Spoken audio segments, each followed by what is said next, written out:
What's going on, everybody? It is straight out of Boston here, aka the King of Boston, and today we're back with episode 24 of the Around the League series in NBA 2K13, and today we're using the Los Angeles Clippers, so let's get right into this. Now, the Los Angeles Clippers are obviously one of the best teams in the NBA, one of the best teams in the West. However, I'm not the biggest fan of them, and a lot of people aren't going to like me for that because I think a lot of people have kind of hopped on the Clippers bandwagon. I don't mean to say that they're bandwagon fans, but I mean that a lot of people think that this team can go far in the playoffs. I really don't see it. You know, I look past that, 17, 18 game win streak, and they haven't played exactly amazing basketball since then.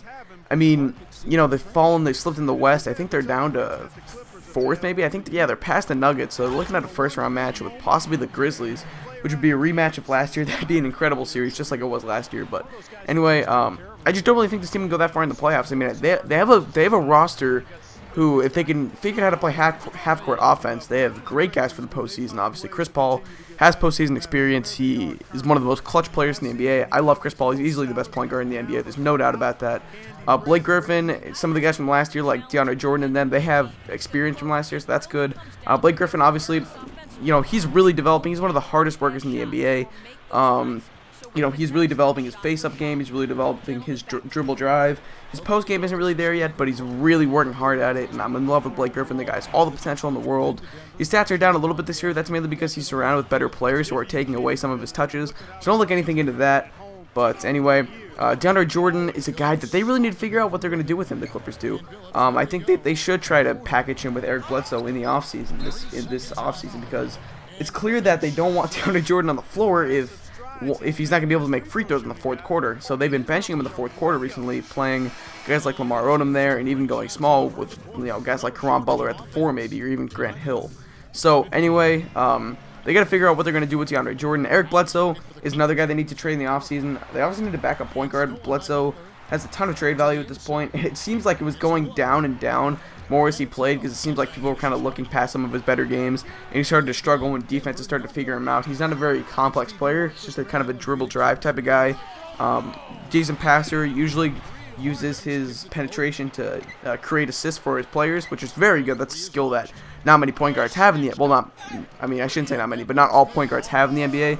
But I think that they should try to trade Eric Bledsoe in the offseason, package him with DeAndre Jordan, try to get maybe a star shooting guard or a star small forward, because those are the two positions where they're really lacking, or even a center. I mean, you know, I don't know. I feel like Chris Paul and Blake Griffin are the only guys who are really set in stone are going to be on the team in the next coming years, because if you look past that, they're very old. Chauncey Billups, very old, often injury prone. Caron Butler, he's pretty old. He's not the oldest in the world. He's only 33, but he's 33. Yeah, I don't know. I can't read. 32 or 33. But you know, he's a good vet. He's a good spot up shooter. He's really turned into that spot up wing that the Clippers needed when they got him a couple years back, or I should say 2 years back. He has that playoff. Well, he didn't play in those playoffs with the Mavericks 2011, but he's been around a championship team before. That's good. I think he was traded for, I can't even remember. He was in some trade that I can't remember. Anyway, but it was whatever. Grant Hill, very good veteran, leader in the clubhouse, great defender. Old as hell, but you know what? He's still playing pretty well. Willie Green's decent spot up shooter. Jamal Crawford's 6th man of the year in my opinion. Him or Jarrett Jack. I guess you can throw J.R. Smith in there too, but he's been very good for the Los Angeles Clippers this year. Jamal Crawford, you know, great guy off the bench, instant offense, and you know, he's been so good for the team. I talked about Eric Bledsoe a little bit already. Lamar Odom starting to get back into shape. Well, not really, he's already been in shape, but he's starting to kind of get back to his old form, shooting the ball more. That's good. Ronnie Turiaf's a good defender and rebounder off the bench, and then DeJuan Summers and Malik Williams don't really play too much, but anyway, yeah, so like I said, I kind of went through this roster. It's a good team. I just don't see this team being a title contender. I'd put the Nuggets and the Grizzlies ahead of the Clippers right now as teams that I think could contend in the West. And I think that if they have to go against the Grizzlies in the first round, that could be a very tough matchup for them.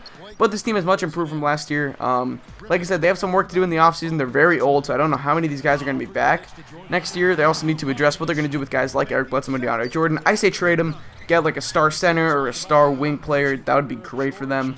I think they could use a little bit of size, especially if they trade DeAndre Jordan. I don't know who they can get. You know, center is a very thin position in the NBA these days, so I think that if they could get a star center, that'd be great. If they could have gotten Kevin Garnett, that would have been awesome for them. I would have hated to see it happen as a Celtics fan, even though I would have loved to see Eric Bledsoe in a Celtics uniform. But either way, that's pretty much going to wrap this video. That's really all I have to say about them. So let me know what you think of them in the comments below. Like I said, I don't see this team. I think they're going to be a first or second round exit, quite frankly. I don't really see them getting past that. So anyway, thanks for watching, guys. Hope you did enjoy. Let me know what you guys think of the Clippers below in the comments. And so I'm out. Peace.